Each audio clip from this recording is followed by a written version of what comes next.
Yeah, good evening, Ted Past. Ted Pat 110. So I said good evening because I made this, just now, no?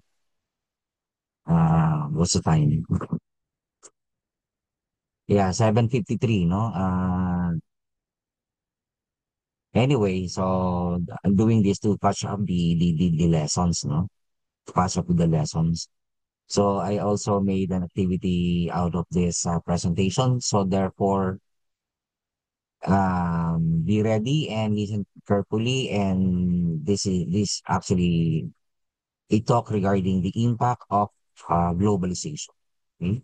It's political, economic, and environmental. Okay? Let's have the targets first, no? Now we're going to discuss the political and environmental impact of globalization, noticing that there is no economic. So economic is will be discussed by your intentions. Number two, we're going to reflect on the impact of globalization on the Philippine situations. Okay? By its detail, ano yung naging impact nito or the implications of the globalization in the Philippines? Is it good or bad? Number three, we're going to create a graphic organizer regarding political and environmental impact of globalization. So that's the part of the activity. Okay? So let's have first, no? I just wanted to make it this short, no? Kaya, at saka mabilis para hindi tayo na, no? Okay, let's go ahead with the political impact. Number one, a picture of talking the two leaders, no? Actually, ano na nga to eh, outdated, ano? The president of the US is Joe Biden, but right now, no? I don't have a picture na magkasama yung dalawa. Parang hindi pa yata nag-minute. No? Okay?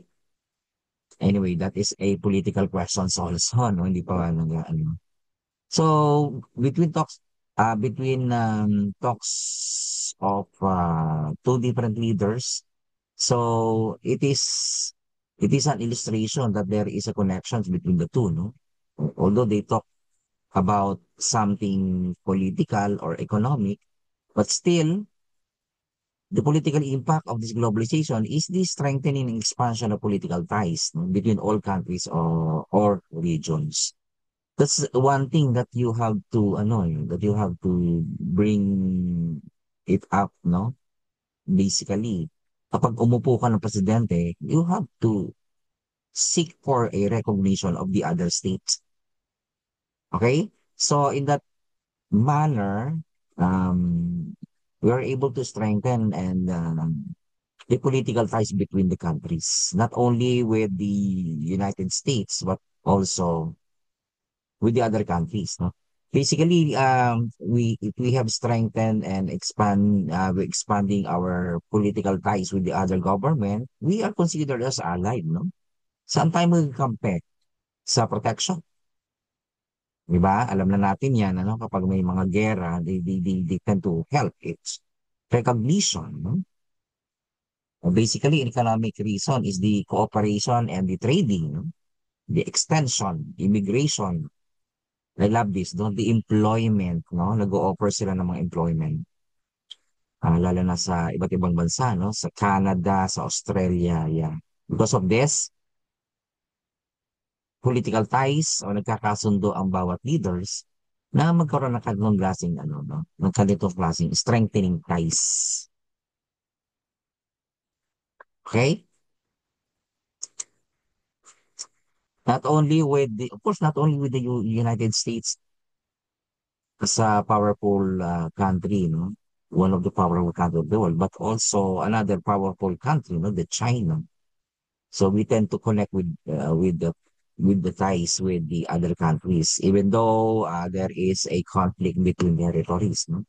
Kailangan pa rin siya. Now we have the Prime Minister, no, of UK, the newly instated the Prime Minister of UK, Keir Starmer. I haven't seen any of the picture na magkasama sila, pero basically the point here is we have to connect ourselves with the other country. Basically, no, pinakita ko sa inyo yung mga powerful countries. Kailangan magkaroon tayo ng kakampi dyan eh. Okay? Yan siya. Now, with the international organization like the ASEAN, actually in the picture held at Cambodia 2022, ito yung unang pag-upo ni ano, no? Pag-upo ni BBM, ayan, nag-join agad siya with the ASEAN cooperation. And we know that ASEAN cooperation is not only political, economic, but also at the same mission with the environment. Okay? And number two, political impact is funding, no? From foreign countries and industrialized nation. Voluntarily ito, tapos nagpapautang sometimes, nagbibigay ng donations, nagbibigay ng tulong, yun. In any form of funding, no? Like economic funding, military funding, no? Contribution supplies, kapag may mga strategies at saka yung mga iba't ibang tulong na maibibigay ng bawat country because we are allied, as I have told you. Okay? Given an example here, no, with the assistance from the Swiss firm of Lossinger and the American company Drapo, ito yung mga naunang metro rail, no, na nagkaroon ng cooperation with the other countries. Yan. Kaya mabisa pa rin at may mga punto to positive points of allied from different countries. Tinutulungan tayo, no? Not only funding but also the financial support. Kita mo, ano sila sa transportation. The other thing, no, as I observe this, no, yung the Chinese community, no, una nating ano yung China, but the Chinese community and of course with the help of the country, China, nagbigay din sila ng suporta at tulong dito sa Binondo Intramuros Bridge. Sino nakakadaan dito? No? Laki ng tulong sa akin ito going to Binondo. Okay? Financial assistance, loan, etc. Donations, support. Number three is the international organizations are often committed to spread values like freedom, to fight abuses within countries. Nakita natin yung the international governmental state, no? Yung mga UN, NAFTA, NATO. Binigay ko dun yung ano, no? Yung ICC. No? Ibigay ko na ba yun? The ICC. Which is right now has a big controversies and perspectives on giving out justice. Hindi natin makuha yung justice dito sa Pilipinas kaya siguro na tumutulong mga ICCs like. Okay? So ayan siya. It's not just spreading values but also the freedom and the fight abuses within countries. Siya lang alam, wala tayong magagawa eh. Kasi the not not unless the case is international violating international humanitarian law, sasagot sila sa ganyan. Pero the local issues and the local problem in the Philippines, hindi naman yan kailangan. Pero pag pumutok na doon sa international, like the case of the former president, no? Crime against humanity. Sino magta-trial diyan? Sino magta-try diyan, no? Sino huhuli diyan? Okay? That's the point, no? So they work together na in a form of cooperation through this. Okay? Also the UNICEF, alam natin na tumutulong yan. No? Yan. Part of globalization pa rin siya. Political. The IPCC, Intergovernmental Panel on Climate Change, yan lang, hindi yan lang exclusive for the Philippines but also affecting different countries, no? Human rights, kaya may mga countries or the international organizations na ang mission nila ay to is the human rights. Yan siya. Number four, globalization has a positive effect on the economic growth and development countries through leadership. Totoo yan, ano? Hindi lang basta nagmamanipula ng leadership or economic policies or global policies, but also it leads us to economic development. Tingnan natin yung mga bagay na nakakatulong sa ating economic. Sir, meron pa ring pag-aabuso. There is, no? Meron siyang ano eh. There is no such thing as freelance as I have quote on the book, ano?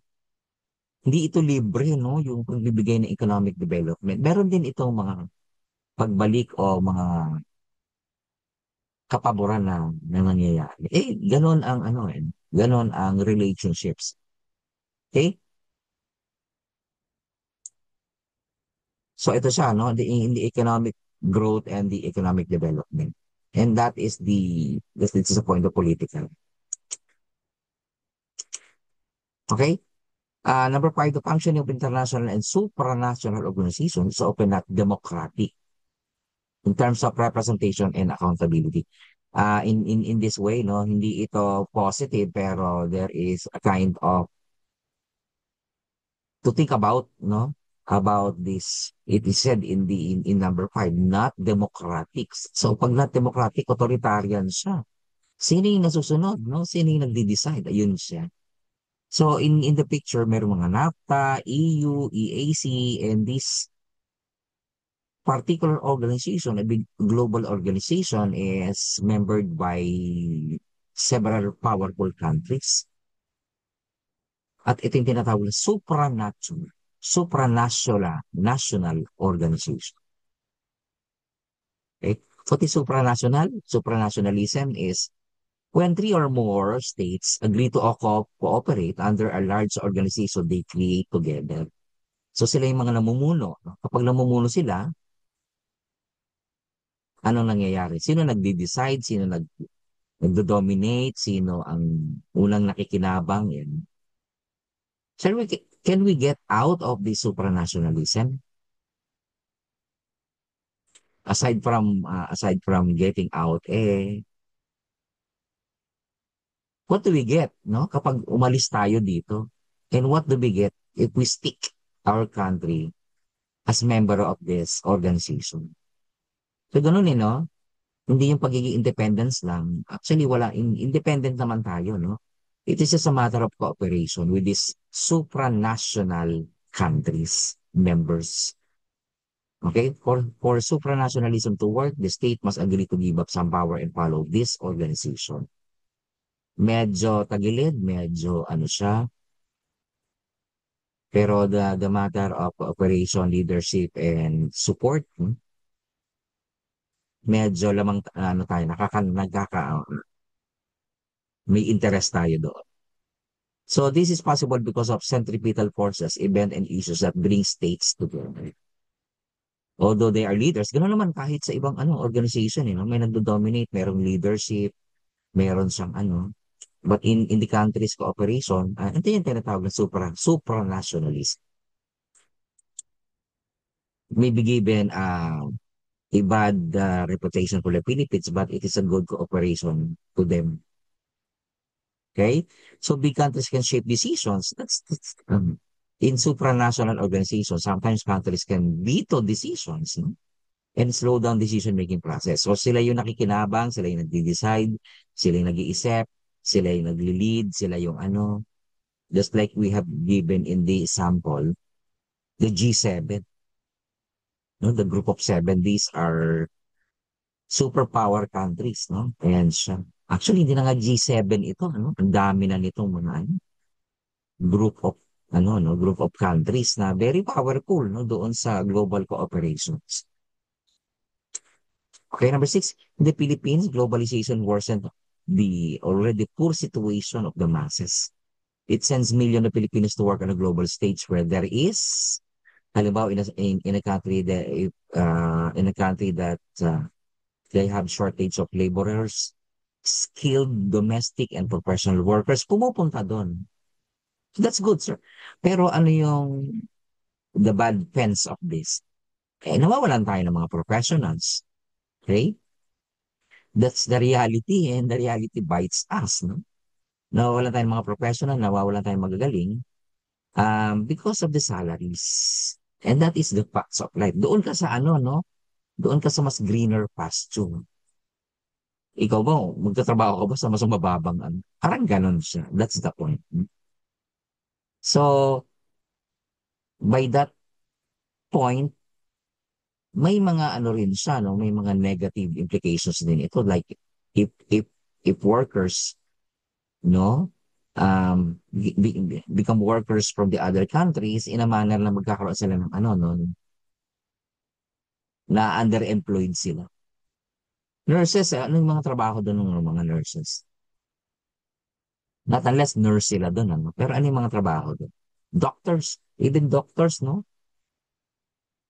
Hindi ka pwede mag-doktor kasi, although may pwede, no? Pero yung mga doktor to sometimes when they apply for jobs as a overseas workers, bumababa yung kanilang kung ano man yung tinapos na profesyon. Doktor magiging nurse, diba? Teacher nagiging DH, nagiging etc. May point na ganon. Okay?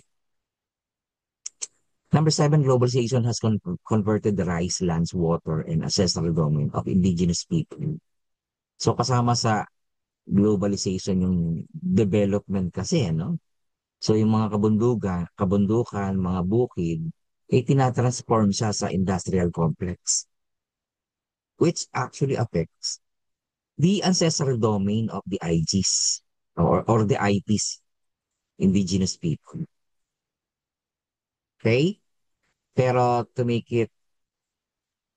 just to make it a point na kapag nag-shift ito into industrial complex, may progress na mangyayari dito. May mga developments. Okay? Sir, sacrifice eh. That's the way it is eh. Hindi natin po pwedeng ano eh. Okay? Pero looking at the two sides of the coins, there is a bad and there is a greater good. Okay, sir, there is a bad. Yeah, but there is in a point, there is a greater common good. Okay? O alin ang pipiliin mo dun? Talagang may sacrifices eh. Okay? So like this, ano, this is not for in the Philippines, no? This is just a depiction of the IPs. Actually, yung kanilang mga lupa ay talagang nakukuha yan at ginagawa nilang siya. Okay? Number eight ay globalization allows privatization of social institutions like schools, hospital, and other social centers and services just like the water and the light. Hindi foreigners ang nag-privatize nito but also the locals. Like in the Philippines, those powerful rich people ay ginagawa niya nagkakaroon sila ng pagmamay-ari ng mga ganung klaseng basic needs, no? Ng tao like the schools, hospitals. And these services are much needed by the poor majority. What's the point? Kapag nagkaroon ng privatize ito, naging private na privatize ang mga schools, hospitals and other social centers. Although tumataas ang kalidad, tumataas ang services, pero tumataas din yung bayad. Sometimes poor majority cannot afford, no, to send their schools, to send their children to schools like, 'di ba? Matataas. Poor people cannot cannot even stepping in in St. Luke's Hospital na very high technological, no, may medical institutions. Hindi sila makasampa doon because of, 'di ba? They cannot afford it. There is a downside, there is a positive. So, paano yun? That's the way it is, no? Okay. Sabi ko nga sa inyo, there is a bad side, but there is a greater common good for us. Eh, ba't di natin labanan? Kasi ang globalization, kapag hindi ka sumabay dyan, maiiwan ka, no? Like in technology, pag hindi ka sumabay dyan, maiiwan. Discuss ko sa inyo mamaya. Number nine, globalization allows foreign militarization into the country to fight the so-called global terrorism. So the point in number 9 is fighting the global terrorism, no? Pero in a different aspect of militarization, like in the Philippines, we have conflicts with the China, along with the other countries, with regard to the West Philippine Sea, no? Kaya hindi natin kaya no? Kailangan natin tulong talaga. Okay, not only military support, but also finances and also leadership. Kailangan natin yun. Ano? I didn't say na mahina ang leadership, pero kinakailangan pa rin natin ng command and etc. Just accept things, no? Talagang mahina tayo no? Huwag natin sabihin na, kailangan natin yung kailangan natin magsarili lang din at saka hindi natin papapasokin ng mga foreign interventions. May mga point, no? Pero there is from point to another point basis, kailangan mo ng tulong, no? May nabubuli sa'yo na mas malakas, eh. Ano gagawin mo? Okay? That's the point. So, ayan, ayan. Tutulad yung pagtulong doon sa mga rebellion at saka sa, but in the bad sense of side of it, ay, ayan, sinong victims dyan? People, of course. Pinapakita lang natin. Next is the environmental impact. No? With the rise of globalization, people exchange knowledge, connection experiences, and innovation regarding technology and environment. Huwag na natin sabihin yung there is a huge negative effect of globalization to the environment. But tingnan natin kung ano yung mga point na saan tayo sasabay, bakit natin kailangan. Yan. Okay? Specifically in technology in environment, no? Showing you some of the examples, no? When we speak of technology and environment, it refers to the development of new technologies which aim to conserve, monitor, or reduce the negative impact of technology on the environment and the consumption of resources. Ibang country, they use technologies in the preservation of their environment. So dapat, which is an edge, no? So for the Philippines situation, kailangan gamitin na rin natin yan at embrace those technologies na talaga namang very effective doon sa environment in a way. Okay? Yan. Actually, yung knowledge lang, pag natuto lang yung mga Pilipino about it, this is a part of the technology in environment. Lalo na pag nagkaroon tayo nito. Okay? So, with the,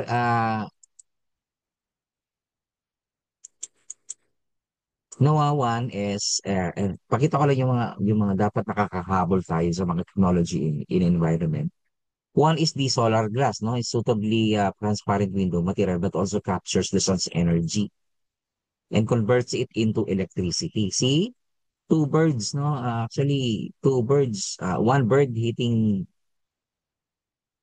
several interests and hitting several points. Okay? Hindi lang siya paggamit ng this kind of materials, but also converting the energy na na-extract ng solar glass na ito into an electricity. Sir, meron na yan. Hindi lang masyado na i-introduce kasi alam mo na, ah, um, this is very techy and of course expensive. Pero meron na yan, The Philippines is embracing this kind of technology. Plant-based plastic, no? Wala tayong wala tayong laban dun, no? Pero in the technology and environment, nagkakaroon na ng mga plant-based plastic, na nag-extinguish ito in a quick and sooner time possible. Unlike yung mga plastic talaga, hindi na ano yan. At saka, ayan, alam natin, di ba, na that is dangerous and risky to the environment. Plant-based plastics that biodegrade are one palatable solution, no? As they could, in theory, replace many of the plastic products already in circulation. Okay? Hindi lang noticean, pero some companies using this kind of technology in environment. Siguro meron na tayo nito, electric cars. Sir, mahal. Pero ano ba yung pipiliin natin? Yung conservation of the environment, no? Because there is no fuel, no? Required. So you save money on gas, but also, and also saving the environment through, di ba, yung pollutants. Okay? Basically, yung mga electric cars ngayon, nauuso siya. Nakikita kasi yan as environmental friendly, no? As they do not emit pollutants. Okay? Kotse lang ba? Di meron din tayong mga ganyan, ano? Sa US, meron ng ganyan. Sa ibang country, meron. So, para saan yan? Forma, no? The preservation of the, ano yan, ano? Environment yan, in a way. Sir, mahal, may nangumuhunan dyan. Ganun talaga ang technology, no? Hindi natin hindi na yan, although it is a friendly fact, no? Na to use this as a common people. Pero, it, this is, it costs something, eh, di ba ganun? Hmm? Okay? Hindi ko nga mawari bakit hindi maalis-alis yung mga jeep, ano? Hindi ako kontra sa mga jeepney, no? Pero let's modernize and natin yung, tingnan din natin yung pollutants na, na, na, na, na, na, na, na nako-contribute nito doon sa environment. Okay? Hindi ako, sa mawalan ng trabaho ang mga jeepney driver, pero let's modernize, let's put in a proper and appropriate manner na talagang nakakatulong siya sa environment. Basically, that's the question, the smoke emitting, no, by this old transportation, no. Sa ibang bansa, siguro mga a period of 10 years or several years yung kotse, ay pinapalitan na agad kasi yung combustion nito ay nag-create na ng mga pollutants. Kasi Philips, tingin mo yung jeep, Diyos ko naman, 40 years old na yung jeep, no? 30 years old. And they are using diesel, no? Okay? So that's the point. No? Kaya inaano siya. Sir, may lumalaban. Eh, siyempre, no? Economic for ano pa rin, economic factor pa rin. Number four is the environmental sensors, no? It monitors temperature, humidity, light, noise, pressure, and the air quality. Meron na tayo nito. Pero mas effective ito to monitor and to evaluate the air presence. The other one is the environmental sensor used for construction. Basically, ginagamit ito, no? Monitoring and water clarification. Yung tubig, malinis, kung pwede ba siya for consumption, etc. Ayan. Okay? Smart grid. This is good, ano? Sensing technology and more accurate prediction models will fine-tune energy production to avoid overproduction and better battery technology. Smart grid, as you seen in the picture, meron siyang ganyan, ano? Although we cannot see it in our place, no? Pero may smart grid siya. Nagmo-monitor kung gaano kalakas at gaano kataas yung paggamit ng ating energy. Nakokontrol nila ito. Alam mo, sometimes, no, naiisip ko rin that this smart grid can be used negatively, no? Kasi pwede nilang patayin at pahinain yung technology mo, no? Yung the consumption of electricity. Okay? In noticing kapag may mga, di ba, sa Nazareno, di ba, nawawala ang signal? Ayan. Although sa ano lang siya, sa ano lang siya, sa technology of the tower signal, no? Pero that is one. Mas mataas pa ito sa isang. Okay? Point. As appliances get smarter, the grid may start to automatically signal them to shut off, no? To conserve power. Is that environmental? Yes. And all of this could add up to a huge change in how our power infrastructure functions. that is technology based through the advancement in the protection of the environment. That's good, no? Mhm. Six is the a technology environment carbon capture, no? Technologies that allow the separation of dioxide from gases produced in electricity generation in industrial. Nihihiwal yung, di ba, yung carbon dioxide. So the carbon is transported by pipeline and stored in rock formation far below ground. Dinadala doon sa ilalim ng lupa yung carbon dioxide. Why, sir? Eh, nagagamit din ng lupa, no? Yung, yung the captured carbon dioxide. Para saan, sir? Pataba sa lupa, di ba? Diba as we emit carbon dioxide, i kinukuha yan ng mga halaman, mga puno, kasi yun ang nagagamit sa kanila. Yun ang kailangan nila. Okay? Ayan. O tingnan natin kung paano yung carbon capture. Ayan. So, kinaka-capture yung carbon, basically separating the carbon dioxide from other gases, and then kinokollect ito at doon inire-release doon sa lupa. Galing mo nakaisip, no? Parang ganun. And that is part of the technology in environment. Okay na? So we have discussed the economics, although we discuss it surfacely, but though magkakaroon tayo ng knowledge about this.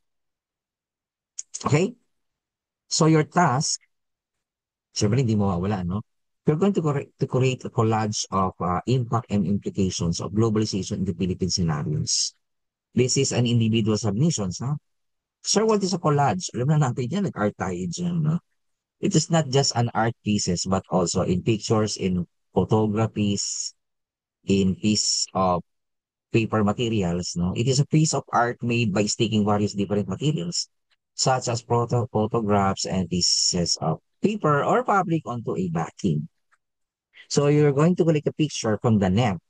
Madali lang yan, ano? Research lang. And have it presented as a whole, which illustrates implications. You can use Canva on this. So ganito yung format niya, no? We have to see the examples. So halimbawa, ito yung globalization, ito yung cover page mo kasi you have name, section, oh yan, tapos globalization. Tapos lalagyan mo siya ng impact and implications of globalization sa level ng political, economic, and environmental. Like this, oh, ayan. Nakapag-create ako ng ganyan mismo, no? Apat lang ang inano ko. So through this collection of pictures, masasabi natin that there is an implication through illustrated on this. No? International organization, that's it. Pag mayroong international organization, may leadership, mayroong missions, meron siyang support, meron siyang everything. Okay? What else? Philippines is a member of the alliance, no, the global biofuels. Not only just to become a member of it, but also no, may mga yung interest natin na matulungan tayo at saka matuto tayo ng mga bagay about biofuels. Okay? What else? The Global Employment Checklist. Ayan. Ang implication din ng political nito is between leaders. Nag-a-agree sila, no? Nag-a-agree sila tungkol sa pagbibigay trabaho doon sa ano. Sir, akala ba may negative yung pagiging off them? Meron din positive, di ba? For the common good. Di ba? Pag walang OFW, wala tayong mga dollars. What else? The collaboration of leaders, no? Like in the personal commitment, in the last accountability, institutional leadership, ayan, nakakatulong din siya, no? Like our president right now, natututo siya ng mga point kung ano mga dapat gagawin. That is the implication politically. Either you can give me a positive and the negative implications or the impact. Yan siya as it is presented. So kung political siya, meron din siyang economic. O nagbigay lang ako ng isang picture. O, ayun. Sa economic, meron global free trade. Pero ano nangyayari doon? Ano nangyayari sa States, no? They are opposing trade, to oppose trade barriers, no? Minsan, ginagamit yung mga tariffs para, di ba si Trump, di ba? Tinataasan yung mga tariffs at saka yung mga taxes sa pagpapasok ng mga produkto dahil lamang sa hindi pagsunod doon sa mga policies. May mga ganong point, eh, no? Kasi pwede na lang gawin yan. Kasi I've told you, they are the supranational country, no? Kaya na lang gawin yan. Kung sila ay ika-cancel ng mga ibang country, wala namang ganun. Kung sila ay magkakaroon ng negative feedback from the different countries, they can live with their own. Ano? Ayan. Amerika yan. Powerful yan at ang laki-laki ng resources nila dyan. Kaya ganun sila umasta. Hmm? Okay? China, ba't ang lakas ng loob? Because they are superpower, no? Lalo na sa military, no? Tubig pa nga lang yung binobomba sa atin. Paano na kung ano? Pindutan na ang labanan. Alam mo yun, yung nuclear at saka mga missiles. Ha? Okay. Economic, ang layo ng topic ko, no? But you have to pick some of the fake pictures from the net and then post it like in this kind of collage, no? Yung collage ko lang, apat lang siya, pero if you can do it in a creative and artful ways, sinong bahala dyan? But, so, naka-slides lang siya doon sa Canva. And this is individual. Ah. Ipapasa ito sa GC na lang para makita ko or some of you, 'di ba? Ang galing ng ginagawa niyo doon, ah. Thank you doon, ah. That some of you collected a file, um, creating a file and then compiling some of the submissions. Ang ganda nun, no? Leadership 'yun, no? Kaya bilib ako sa section ito. Ganun din dito, environmental, no? Ano yung complications, implications and impact of the environmental in a global perspective? Ayan, oh, negative pollution, di ba? Ay, sir, ganun talaga. O yun nga, nakaka-apekto ito not only the air substance, no? Yung air presence in but also yung pagkasira din ito ng ozone layer, affecting the changes in the climate. Yun yun eh. Di ba? So, it is an implications. As I've told you, you can have a good impact, or good implications, or bad implications. Okay? So, tatlo lang siya. Politicals, wag na yung social, sama-sama na yan eh. Pag pinagsama mo yan, meron na rin social implications yan eh. No? Okay, political, environmental, and economic. So, there would be I think, a total of 4 slides in a Canva to submit individually, tapos ayan lang siya. No need to express the thoughts, no? Ayan na yan eh. Pag nakita ko, okay. Okay? So, that is the task. Any question? Anyway, pag nakita na lang tayo because this is a recorded no, presentations. So pag may mga questions, you can have me in JC no sa group chat at saka you can have me if we in the face to face no classroom yan pwede siya. Hindi pa naman yung isasubmit ngayon yan. Siguro by next week pa ito. Remember Thursday ngayon ha. Okay, that's it. And pasensya doon sa late, no? Kasi kapag mga ganyang pag mga ganyang asynchronous, dagsaan ang mga pinagagawa ng mga professors diyan. No? Kaya ito, dinadalian ko lang at saka sometimes I delay the posting of the presentations. Okay? Maybe in some way you will see my point no kung bakit na sometimes yan. No? Kunwari ka lang sir, nalilate ka. Hindi, hindi. May mga point na ganun. Thank you for listening. Thank you for attending. And thank you for giving me your attention. Okay, do it. The task. Thank you very much.